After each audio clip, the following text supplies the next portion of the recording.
अब जैसे ही सोम सीआरएम में लॉगिन करते हो तो कुछ इस तरीके से आपको स्क्रीन दिखाई देगी। ये स्क्रीन है डैशबोर्ड की। तो डैशबोर्ड पे हम बाद में आते हैं। हम शुरू करेंगे अभी लीड्स से। तो आसान भाषा में कहे तो लीड्स का मतलब होता है इंक्वायरीज। जो भी इंक्वायरीज आपके पास आती है बिजनेस के लिए, तो उनको आपको लीड्स में रजिस्टर करना होता है। तो लीड्स में लीड रजिस्टर करने के लिए दो तरीके होते हैं। पहला है न्यू लीड बटन और दूसरा है इंपोर्ट लीड्स। तो पहले मैं आपको न्यू लीड के बारे में बता देता हूँ। तो न्यू लीड रजिस्टर करने के लिए आपको बटन पे क्लिक करना है। जैसे ही आप बटन पर क्लिक करते हो तो एक फॉर्म आपके सामने ओपन होकर आएगा। तो ये फॉर्म बेसिकली होता क्या है कि जो भी इंक्वायरी आपके पास आती है तो उनकी बेसिक रिक्वायरमेंट्स क्या है, या उनकी इंक्वायरी की जो पर्सन आपके पास इंक्वायरी के लिए आ रहा है तो उनकी इंफॉर्मेशन, वो किसी कंपनी को रिप्रेजेंट कर रहे हैं तो उस कंपनी की इंफॉर्मेशन, ये सब इसमें फिल करना होता है।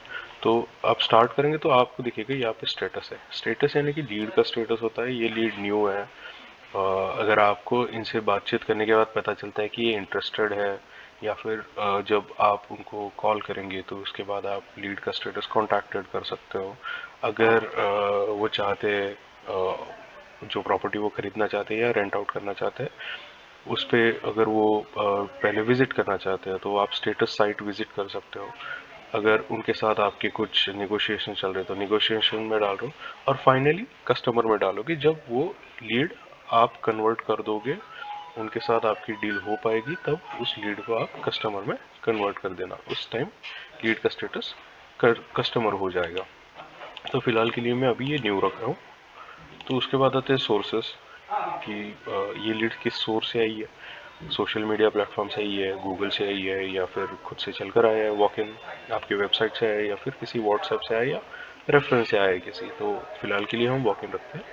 असाइन असाइन में आप देख पाओगे कि यहाँ पे आपके जो भी यूजर्स रजिस्टर्ड है, आपने जो भी एम्प्लॉयज होंगे, सेल्स वाले होंगे जिनको आपने रजिस्टर करके रखा है आपके सीआरएम में, तो उनका नाम यहाँ पे आपको शो होगा, जिससे आप ये लीड उन्हें असाइन कर पाओगे और वो इस लीड पे काम करना शुरू कर दें। फिलहाल के लिए रियल एस्टेट करके हमारा एक यूजर है जो कि एडमिन है, उसी पे हम इसको असाइन कर रहे हैं। तो लीड का नाम डाल देना है आपको। लीड का नाम जैसे डालते हैं हम Ramesh for example. At position है उनका, let's say he is from the sales, कह सकते हैं कि he is an purchase officer.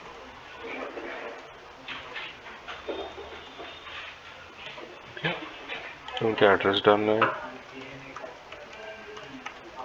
मैं फिलहाल के लिए कल्याणी नगर लिख रहा हूँ, सिर्फ डिटेल एड्रेस नहीं डाल रहा हूँ। City Pune, state Maharashtra, country India. फिर ईमेल एड्रेस जैसे कि ramesh@gmail, या फिर विल सपोज कि उनका कंपनी का नाम सॉफ्टविजन है .com। उसके बाद उनकी वेबसाइट है softvision.com। फ़ोन नंबर कुछ डाल देते हैं अभी फ़िलहाल के लिए। Zip code, lead value. तो लीड वैल्यू क्या होता है, अगर आपको आप पता कर सकते हो कि इनका ये लीड का पोटेंशियल कितना है बाइंग का वगैरह, तो आप इसमें लीड वैल्यू डाल सकते हो। मैं फ़िलहाल के लिए ये ब्लैंक रख रहा हूँ। कंपनी सॉफ्टविजन। इस लीड के लिए अगर आपके पास कुछ स्पेसिफिक इंफॉर्मेशन है, या फिर उनका कुछ स्पेसिफिक रिक्वायरमेंट है जो कि इस फॉर्म में नहीं है, तो वो आप डिस्क्रिप्शन में डाल के रख सकते हो। तो नीचे है उनकी जो भी एक्सपेक्टेड है, उनको जो प्रॉपर्टी खरीदनी है या फिर रेंट आउट करनी है, तो उसमें उनका एक्सपेक्टेशंस क्या है, तो उसके बारे में ये नीचे की फील्ड्स है। तो अभी लोकेलिटी, मतलब किस लोकेलिटी में या किस एरिया में वो प्रॉपर्टी देख रहे हैं। तो फिलहाल के लिए खराड़ी कंसिडर करते हैं कि जैसे हम सपोज करते हैं उनको एक ऑफिस रेंट पे लेना है खराड़ी में, तो उसके लिए लोकेलिटी खराड़ी हमने सिलेक्ट कर दिया। सिलेक्ट करिए मतलब आपको ये टाइप करके डालना पड़ेगा। फिलहाल के लिए ऑप्शन था इसलिए मैंने सिलेक्ट किया। प्रॉपर्टी टाइप वो देख रहे हैं office. Number of rooms, usually जब हम घर खरीदते हैं तो नंबर ऑफ रूम्स की ज़रूरत पड़ती है, लेकिन ये ऑफिस खरीद रहे तो उसमें कुछ सिलेक्ट करने की ज़रूरत नहीं है। Required for working professionals, furnished, semi furnished या कुछ भी, they are okay with anything. तो आएगा प्रेफर्ड स्क्वायर फीट,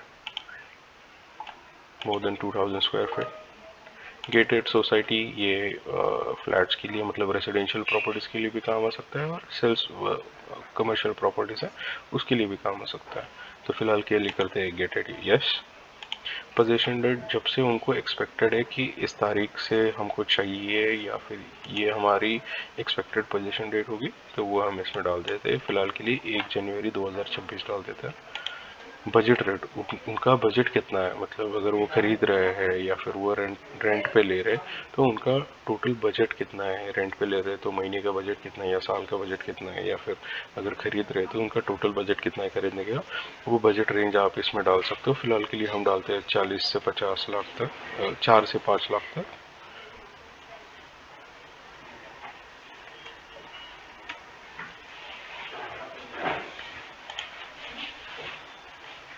और सेव कर देना है।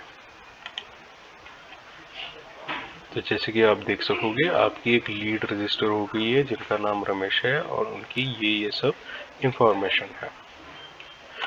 उसके बाद क्या आता है कि लीड से रिगार्डिंग कुछ ऑपरेशंस होते हैं जो कि ज़रूरी होते हैं। एक लीड से आप जब भी बात करते हो या फिर लीड हैंडल करते हो, तो उसके रिगार्डिंग कुछ इंफॉर्मेशन स्टोर करनी होती है, उनके कुछ फाइल्स होते हैं वो स्टोर करने होते हैं। तो उसके लिए आप जब लीड ओपन करोगे, मैं आपको दिखा देता हूँ। जैसे कि ये लीड हमने अभी रजिस्टर की थी, इस लीड पर आप जब क्लिक करोगे तो ये सब ऑप्शंस आपको दिखेंगे सबसे ऊपर। तो पहला है प्रपोजल, जो आपको अगर उनको कुछ 2-3 प्रॉपर्टीज पसंद आई है, तो हर एक प्रॉपर्टी का आपको प्रपोजल भेजना है, या किसी भी एक प्रॉपर्टी का आपको उनको प्रपोजल भेजना है। तो जैसे होता है कि वो प्रपोजल पहले देखेंगे, फिर आपके साथ निगोशिएशन होगा, तो प्रपोजल के बाद फाइनल एस्टिमेशन होगा, और फाइनल एस्टिमेट अप्रूव होने के बाद फिर इनवॉइस जनरेट होता है। तो आप यहाँ से प्रपोजल क्रिएट कर पाओगे। जैसे कि आप गए न्यू प्रपोजल पे,